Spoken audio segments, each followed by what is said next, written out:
ஆத்மா நமஸ்தே to all. இன்னைக்கு நம்ம டாரோ கார்ட் ரீடிங் தான் பார்க்க போகிறோம்.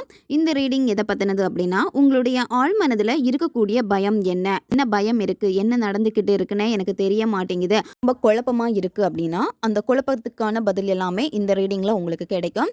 இப்போ பைல் 1 பைல் 2 2 பைல் இருக்குது. இந்த கார்டு எனர்ஜி கூட கனெக்ட் ஆகுறதுக்கு நம்ம சேனலை நீங்கள் சப்ஸ்கிரைப் பண்ணிவிட்டு இந்த வீடியோவை யாருக்கு ரொம்ப யூஸ்ஃபுல்லாக இருக்கும்னு நீங்கள் நினைக்கிறீங்களோ, அதாவது உங்களுடைய நண்பர்களாக இருக்கலாம், டக்குன்னு இவங்களுக்கு ஷேர் பண்ணால் அவங்களுக்கு இது உபயோகமாக இருக்கும்னு நினைக்கிறப்போ அந்த நபருக்கு இதை நீங்கள் ஷேர் பண்ணிடுங்க. எந்த பைல் உங்களுக்கு ரொம்ப அட்ராக்ஷனாக இருக்கோ அந்த பைல் நீங்கள் சூஸ் பண்ணிக்கோங்க. இப்போ பைல் 1 சூஸ் பண்ணவங்களுடைய ரீடிங்கில் நம்ம போகலாம். உங்கள் ஆழ் மனதில் இருக்கக்கூடிய பயம் என்ன, இந்த பயத்தால் என்ன நடக்க போகுது, அதை பற்றி தான் நம்ம பார்க்க போகிறோம். உங்களுடைய ஆழ் மனதில் என்ன பயம் ஒளிஞ்சிட்டு இருக்குது அப்படின்னா, நீங்கள் உங்களை பிலீவ் பண்ண மாட்டேங்கிறீங்க. இந்த நாளாகவே ஒரு பொருள் வாங்கணும்னு நீங்கள் ஆசைப்பட்டுக்கிட்டே இருக்கீங்க. அது ரிலேட்டடான விஷயங்கள் எல்லாமே உங்ககிட்ட நெருங்கி வந்தாலுமே சடனாக பார்த்தீங்கன்னா ரொம்ப டிலே ஆகுது. ஒரு லேடியை பார்த்து ரொம்ப ரொம்ப பயப்படுறீங்க. உங்களுடைய காரியங்கள் தடைப்படுறதுக்கு காரணம் பார்த்தீங்கன்னா அந்த லேடி தான் மெயினாக இருக்காங்க.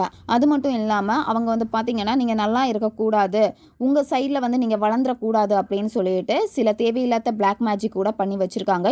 இப்போ பைல் 2 சூஸ் பண்ணவங்களுடைய ரீடிங்கில் நம்ம போகலாம். பணம் சார்ந்த பிரச்சனைகள் அதிகமாக இருக்குது. நீங்கள் நிறைய சம்பாதிச்ச ஒரு பர்சன் தான், ஆனால் நீங்கள் தான் இப்போ எங்கிட்ட எதுவுமே இல்லையே அப்படின்னு ரொம்ப தளர்ந்து போய் இருக்கீங்க. ரொம்ப பிளாக்கேஜ் காமிக்குது. அது மட்டும் இல்லாமல் ரொம்ப நெகட்டிவாக இருக்குங்க ஆரா. அதனால் உங்களோட ஆராவை முதல்ல நீங்கள் சுத்தப்படுத்துங்க. இப்போ இருக்க சிச்சுவேஷனை விட்டுட்டு உங்களால் முடியும் அப்படிங்கிற ஒரு தன்னம்பிக்கை கொண்டு வந்தீங்க அப்படின்னா உங்களுக்கு நிச்சயமாக ஒரு புதிய பிகினிங் இருக்குது. புதிய யாரையுமே நம்பாதீங்க. ஒரு பர்சன் நல்லா பேசுகிறாங்க அப்படின்னா அவங்களுடைய பேக்ரவுண்ட் எல்லாமே ஃபஸ்ட்டு நீங்கள் செக் பண்ணுங்கள்.